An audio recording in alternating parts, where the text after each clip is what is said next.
ത്രിയേക ദൈവത്തിന് സ്തുതി. ഇന്നത്തെ നമ്മുടെ ചിന്താവിഷയം ട്രൂത്ത്ഫുൾനെസ് അഥവാ സത്യസന്ധത. പ്രിയപ്പെട്ട കുഞ്ഞുങ്ങളെ, സത്യം നമ്മെ ദൈവത്തോട് അടുത്തു നിർത്തും, കള്ളം നമ്മെ ദൈവത്തിൽ നിന്ന് അകറ്റും. കുഞ്ഞുങ്ങളെ, നിങ്ങൾ ഒരിക്കലെങ്കിലും ഇത് ചെറിയ ഒരു കള്ളമല്ലേ എന്ന് ചിന്തിച്ചിട്ടുണ്ടോ? നമ്മൾ വലിയ നൊയമ്പ് കാലത്ത് സത്യകുമ്പസാരം ചെയ്തല്ലോ. നമ്മുടെ തെറ്റുകൾ എന്തു ചെയ്തു? ദൈവത്തോട് സമ്മതിച്ചു. ഇനി നമ്മൾ എങ്ങനെ ജീവിക്കണം? അതിനുത്തരവാണ് തിരുവചനം നമ്മോട് പറയുന്നത്. സത്യം സംസാരിപ്പിൻ. എഫേസ്യർ 4:25 നമ്മെ പഠിപ്പിക്കുന്നു. അപ്പോൾ കുഞ്ഞുങ്ങളെ, എന്താണ് സത്യസന്ധത?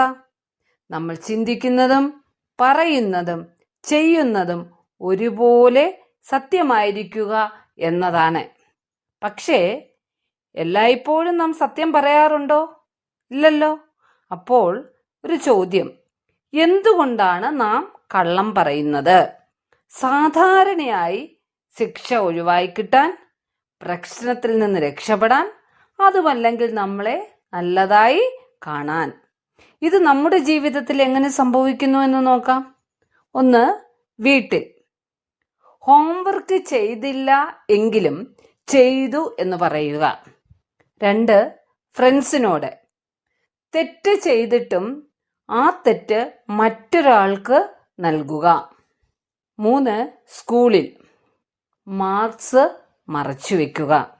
ഇങ്ങനെ ചെറിയ ചെറിയ കള്ളങ്ങൾ ആദ്യം ചെറിയതാണ്, പക്ഷേ മെല്ലെ മെല്ലെ അതൊരു ശീലമായി അല്ലെങ്കിൽ ഹാബിറ്റായി മാറും.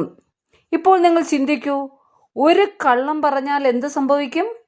ആ കള്ളം മറയ്ക്കാൻ അടുത്ത കള്ളം പറയേണ്ടി വരും, പിന്നെ അതിനെ മറയ്ക്കാൻ മറ്റൊരു കള്ളം.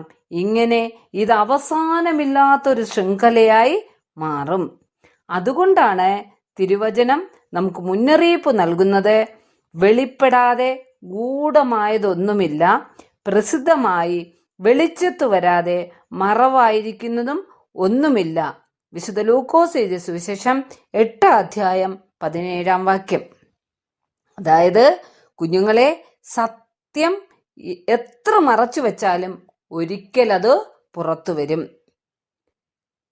പക്ഷേ കുഞ്ഞുങ്ങളെ, സത്യം പറയുന്നത് ചിലപ്പോൾ നമുക്ക് ബുദ്ധിമുട്ടായിരിക്കാം, പക്ഷേ സത്യം നമ്മെ ശക്തരാക്കും. ഒരു ചെറിയ ഉദാഹരണം നോക്കാം. നമ്മുടെ കയ്യിൽ നിന്നൊരു ഗ്ലാസ് പൊട്ടിപ്പോയാൽ ഞാൻ ചെയ്തില്ല എന്ന് പറയാൻ എളുപ്പമാണ്. പക്ഷേ ഞാൻ ചെയ്തു എന്ന് പറഞ്ഞാൽ ചിലപ്പോൾ നമ്മളെ സഹായിക്കാം, ശിക്ഷയും കിട്ടിയേക്കാം.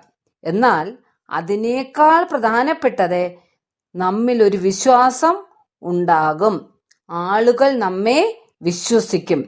ഒരിക്കൽ നമ്മിലുള്ള വിശ്വാസം നഷ്ടപ്പെട്ടാൽ വീണ്ടും ആ വിശ്വാസം നേടാൻ വളരെ പ്രയാസമാണ്. അതുകൊണ്ട് പ്രിയമുള്ള കുഞ്ഞുങ്ങളെ, നമുക്ക് സത്യം പറയാൻ ഒരു ചെറിയ മാർഗം പഠിക്കാം. Pause, think, choose.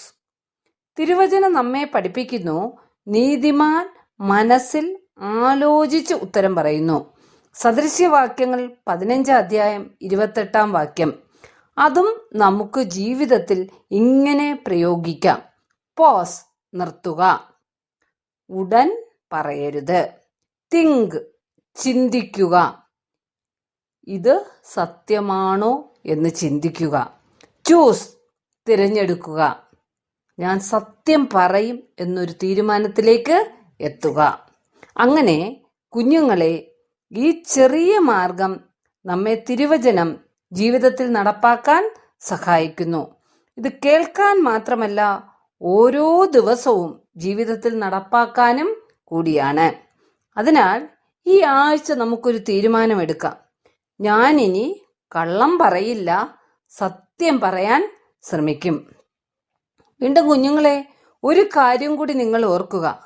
സത്യകുമ്പസാരം ഒരു ദിവസത്തെ കാര്യമല്ല, അത് ജീവിതം മുഴുവൻ സൂക്ഷിക്കേണ്ട അനുഗ്രഹമാണ്. നാം ഇന്നലെ കുമ്പസാരിച്ചു, ഇന്നത് മറന്നു പോകരുത്. ഓരോ ദിവസവും സത്യം തിരഞ്ഞെടുക്കണം. തെറ്റായ ശീലങ്ങളിൽ നിന്ന് മാറാൻ ശ്രമിക്കണം. സത്യകുമ്പസാരം എന്നത് വീണ്ടും വീണ്ടും കള്ളം പറയാനുള്ള വഴിയല്ല, സത്യത്തിൽ ജീവിക്കാൻ പഠിക്കുന്ന വഴിയാണ്. കുഞ്ഞുങ്ങളെ, കള്ളം പറയുന്നത് എളുപ്പമാണ്, പക്ഷേ സത്യം പറയുന്നത് ധൈര്യമാണ്. കള്ളം നമ്മെ താൽക്കാലികമായി രക്ഷിക്കും, എന്നാൽ സത്യം നമ്മെ ശരിയായി ജീവിക്കാൻ സഹായിക്കും. സത്യകുമ്പസാരം നമ്മെ ശുദ്ധമാക്കും. സത്യത്തിൽ ജീവിക്കുന്നത് നമ്മെ വിശ്വസ്തരാക്കും. അതുകൊണ്ട് കുഞ്ഞുങ്ങളെ, കള്ളം ഒഴിവാക്കാം, സത്യം തിരഞ്ഞെടുക്കാം, വിശ്വാസമുള്ള ജീവിതം നയിക്കാം. നമുക്ക് പ്രാർത്ഥിക്കാം. ദൈവമേ, എപ്പോഴും സത്യം പറയാൻ ഞങ്ങളെ സഹായിക്കണമേ. കള്ളം ഒഴിവാക്കാൻ ശക്തി തരണമേ. നല്ല കുട്ടികളായി ജീവിക്കാൻ ഞങ്ങളെ നയിക്കണമേ. ആമേൻ.